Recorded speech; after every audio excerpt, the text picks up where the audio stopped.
$5.5 billion. That was once the estimated net worth of a man who rose from nothing and built an empire. These are the kind of rags to riches stories which we are supposed to admire and learn from. But for some reason, most of such stories turns out to be the symbolic house of cards, which comes crashing down as soon as the wind blows. Hello, and welcome again to the Queen Luxus podcast. Geopolitical Queen here, with today's episode on one of the rags to riches hustlers who turned out to be nothing but rags to ruthlessness. For some reason, people not born into riches and wealth, but somehow manage to hustle on the streets till they make it life, either through faking it or scamming others or stealing other people's money, one way or the other, can't manage to get rid of their street hustling tricks and low-life skills, but rather destroy themselves from their own reckless and ruthless mindsets. So what happened again? René Benko, a hustler from Austria, hit the headlines as a very successful businessman from Austria. He grew up miles away from the world of billionaires. He didn't inherit a large fortune, nor was he a graduate of an elite university. It was quite the opposite. In fact, he was a high school dropout from Innsbruck in Austria, a young man with enormous ambitions but no formal education. What he did possess, however, was an almost indomitable will to succeed and an extraordinary talent for persuading people. His career didn't begin in glass office towers, but in dusty attics. As a teenager, he converted penthouses into luxury apartments. He saw potential where others saw only old beams. With these early small deals, he honed his instincts for real estate and, more importantly, for other people's money. With some impressive acting skills and a charisma that few could resist, he approached wealthy families and investors. He didn't just sell them mere properties. He sold them a vision of rising values and dreamlike returns. And they believed him. In 1999, at just 22 years old, he founded Signa Holding. What followed was a rise unparalleled in European economic history. Benko amassed a network that reached into the highest circles of politics and business.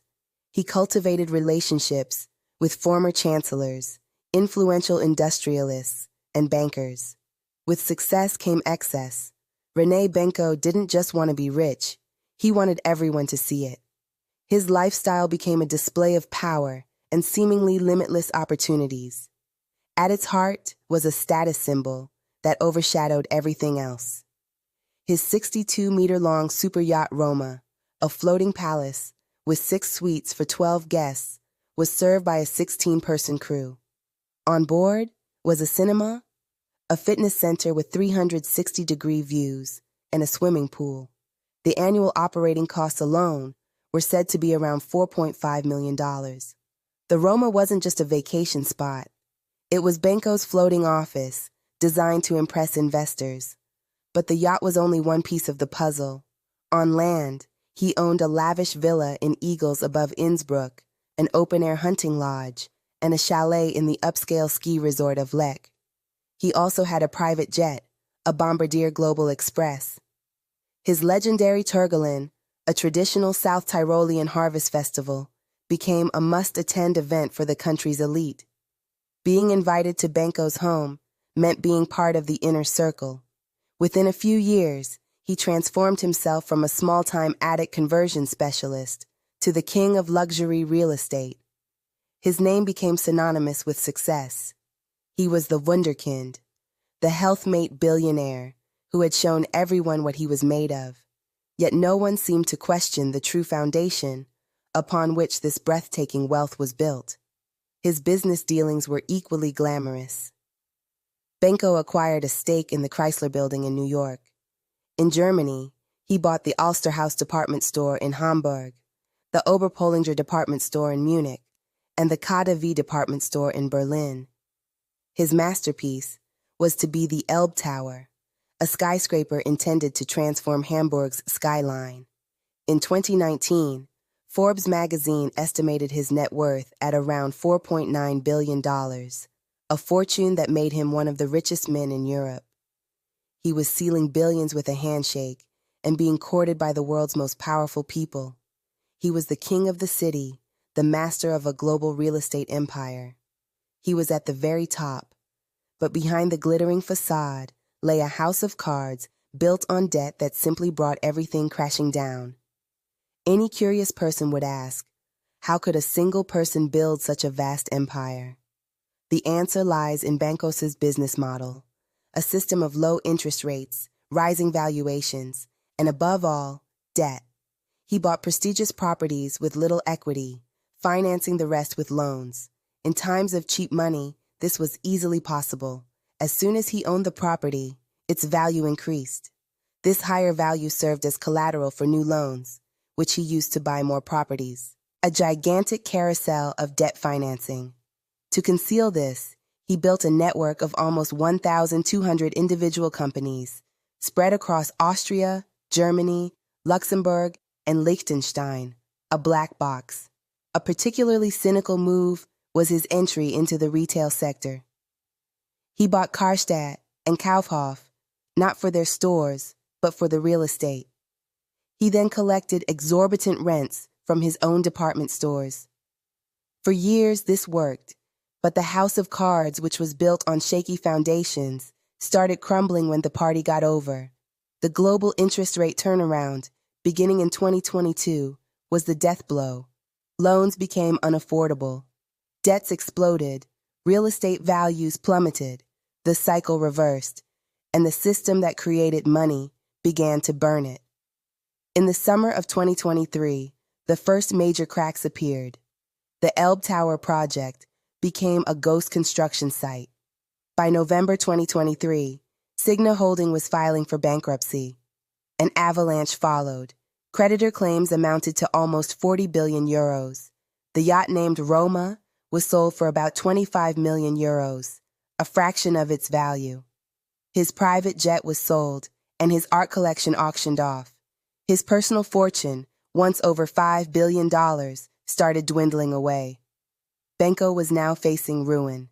The financial collapse was just the beginning. Investigations were underway in Austria, Germany, and Liechtenstein into fraud, embezzlement, money laundering, and insolvency offenses. The central suspicion was that Benko had transferred assets shortly before the collapse. Police raids followed. The presumption of innocence, till proven guilty, applied, but the questions were growing louder. Only a fraction of the billions in claims will ever be repaid. Not only banks were affected, but also thousands of employees, traders, and small investors. That was how the Austrian wunderkind lost everything he once owned. Benko went from being a symbol of economic miracle to a figure of greed and irresponsibility. What remained was a mountain of debt of historic proportions, ruins like the Elbe Tower Bridge, and people who have lost their jobs or their savings. But how could it have come to this? How could a man who had reached the pinnacle of success fall so incredibly low? This isn't just the story of personal bankruptcy. It's the story of a system built on greed, debt, and hubris that collapsed like a house of cards, leaving behind a mountain of debt of unimaginable proportions. A magnificent drone shot of his villa in Eagles, followed by the desolate, unfinished Elbe Tower in Hamburg, is what is left behind. Benko always wanted more, bigger, shinier, and in the end, he left behind gigantic damage. But beyond the individual, the story raises a larger question. How could a system arise that enables such excesses? A system in which valuations were more important than values and debt was considered an asset. This downfall is not fiction. It is the real story of René Benko. The contrast couldn't be greater. On the one hand, images of pure luxury, of Benko with celebrities and heads of states, beaming and self-assured. On the other hand, headlines about bankruptcy, fraud allegations, and pictures of closed Karstadt department stores whose employees were laid off. René Benko, the former wunderkind of the real estate industry, has lost almost everything. He is fighting investigations, surveying the ruins of his life's work, and watching as his empire is dismantled piece by piece.